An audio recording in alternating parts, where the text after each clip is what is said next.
So we're back here. Gonna do this again. It is 25 degrees in this great state of New York. A few updates.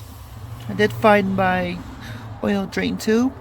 It was soaking in some evaporust, and this is how it turned out. I wish I had it before, but it was super rusty. So I set that up there, and this is the line that was wrong. So this part was it's supposed to be like that, of course, and then this part was wrong on the other one. So I'm pretty sure I still have it here. So boom, wrong, boom, right. So Clark's Corvair sent me another one, so we're just gonna install that. That goes right underneath here, right, I'll point right there, right there, and then that goes to the turbo base in front. And then of course the other one right here goes on the other side, and then whoops, from this side there's supposed to be a rubber tube that goes from here to the filter right here. So unfortunately can't really record doing that, but we're gonna button everything up. So first things we're gonna do is we're gonna make sure this is tight.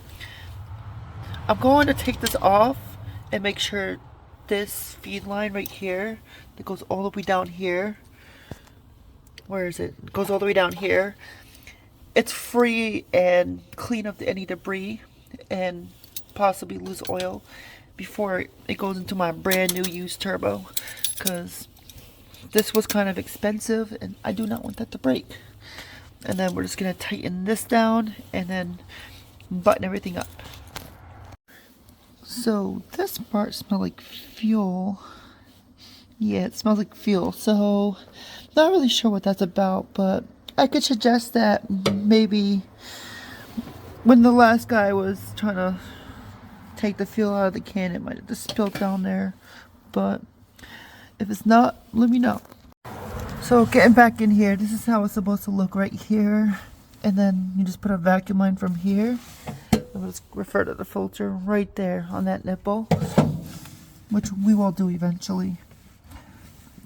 Now this line right here, unfortunately it's a tad bit longer, so you're gonna have to use some forceful motivation to get it in there. But once it's in there, it just goes right in, and then you can just use a 1/2 and just get it in there until it's tight. Don't over tighten these. So fortunately I had all this vacuum line left over from my BMW. So this is the width. I don't know the size really, but pretty much this is all you need. So I found it easier just to put it on here and then put this on here. It won't really fit tight, it'll fit snug, and then put that in the base hole. So I had to cut this again. This is obviously a little too short. So this is the size of your oil cap. Cut that much, maybe a little bit more, and it will perfectly go in like this. So that's pretty much what I did. If you don't want to do it this way, that's up to you. Then we'll just take an 11mm and just snug it. Doesn't really have to be tight, that's all. But over here, this is a 1/2, and we'll just tighten these up. So, and then we could probably prime the turbo. I think everything's connected. And then see if oil comes out of here. That's what I want to see first. I will grab a cup for that. And then we'll just put the oil drain line down. Do that. Before I do all that, I'm going to change the oil, because this oil is ancient history. So I'm going to do that before we actually create the turbo, because I just don't want old oil in there. Just do the filter quick. And then next we'll just tighten this right here down, because now that everything's seated, everything's tightened, this should be the last thing you tighten down because the turbo's clogged. Then we're gonna get clamps for this, and then change the oil, and then we'll give it a start just to see if oil comes out of here. Once the oil comes out of here, that means I know for sure that, well, this entire system works. I'm pretty sure it does. And, well, the turbo's primed. That's the most important part, because I am not buying a new turbo. So this is a whopping 7/8 drain plug here. And the drain plug is literally right there. Literally right here. But I'm too short to do this with one hand, and I don't know where my jack stands are, so before I even creep under here, I'm going to find those and put them on both sides. So I just took this nut off. This is obviously like seized on, because who knows when that oil was changed. But then Wix 51038 was the filter that was recommended to me, and it comes with one of these washers. I thought it would come with a gasket, because here I think this is one of those dual whatever they're called, filters. Saw some guy do it on another car. You have to take this nut off, and then this spins right off. And, well, I'm hoping this spins off. So I don't know who did this, but this looks glued on. So don't know why the last owner did this, but we'll figure this out. So you know how I was telling you that this was glued, like glued on? No, this was just a squash washer. It's a washer, squash washer. Hey, and yeah, well, what I did was literally just funneled this utility knife right here for the first washer. Then I had to cut this washer because it wasn't coming off. But we're gonna install this washer and call it a day, because, well, so this bolt right up here is just a 1/2, and this just goes snugly on. I'm not gonna use power tools for this because I don't know when this was changed, and I don't feel like stripping a bolt. So we're just gonna pull this off and then try to get this off. So looking at this filter here, yeah, this filter looks pretty old. Like the seal, it's just, oh man, that's just such old oil mixed with like new oil. Oh man. But I'm gonna open this later, like eventually, and figure some, like, just look at the filter folds just to see if there's any shiny metals in there. And I wish there was a date on this, but yeah, that's pretty much the brand right there. I don't know how old this brand is, but I don't ever see AC on the shelves. Of course I bought the wrong oil. It's not 5W30, it's 10W30, so probably use this for the BMW. No big deal. So I googled how many quarts this needs, and it just said 4.5 quarts to 5 quarts. So I just put the full 5 in because of the turbo. This won't go on, but so I'm gonna clamp these down now, and then I'm gonna prime the turbo.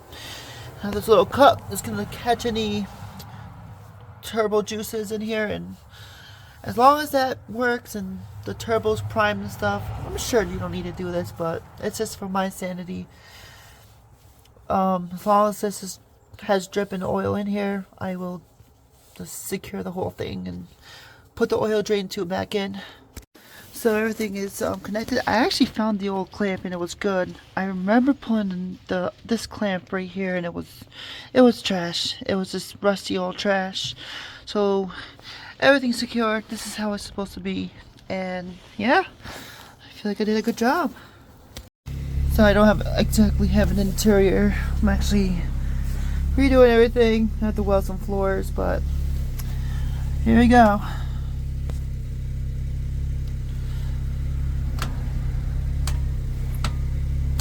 Nothing. I think that battery's really dead.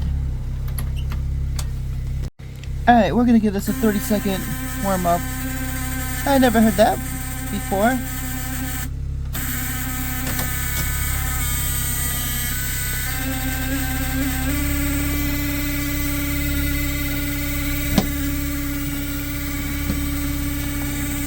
Alright. Alright. Batteries is bad.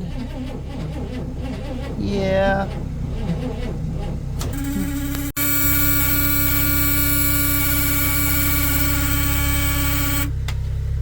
What is that? Why is it doing that? Alright, we got some oil action here. It's a little bit of black, but I assume that's because of the leftover oil in the car. So I'm probably gonna run this engine for a couple hundred miles and then do the oil again just to get all the old oil, you know, circulated to the system and broken down. But at least I know this is working. All the turbo's now primed, and well, let's put that oil feed line back on, prime it a little bit more, wait for this damn battery to charge, and I gotta buy a trickle charger. That's probably what I'm gonna do tonight, and we're gonna get this thing started. And all this right here is just a 24mm. I got my super flat wrench here. Comes in handy. I couldn't find a 24mm at the moment, but yeah, we're gonna tighten these things up. We will be replacing this rubber hose eventually, but for now I just want to get everything running just to see what else breaks. So unfortunately I had to hook up this old gas tank right here. Yeah, and then I gotta tighten this as well. That would be bad. Definitely give me a gas leak. Oh, well, that explains. This wasn't tightened. Wow, that's crazy. This wasn't tightened, so that's why that smelled like that. But after this, little backstory. The last owner, he cut this line. I'm not sure if it's the last owner, but he cut this line, and then he cut this line right here, and then I guess I'm pretty sure this was like a barn find or something, or I don't know. I really don't, but we're gonna figure this out. All right, now that that's tightened, this isn't going anywhere until I take it off. We are going to start it. This carburetor doesn't need that much PSI, so whatever this fuel pump can pull, it's pretty much whatever it gets. It's like 2 to 3 PSI. It's what I heard online. So we're gonna just go with this little setup until I could fix the rest of the car.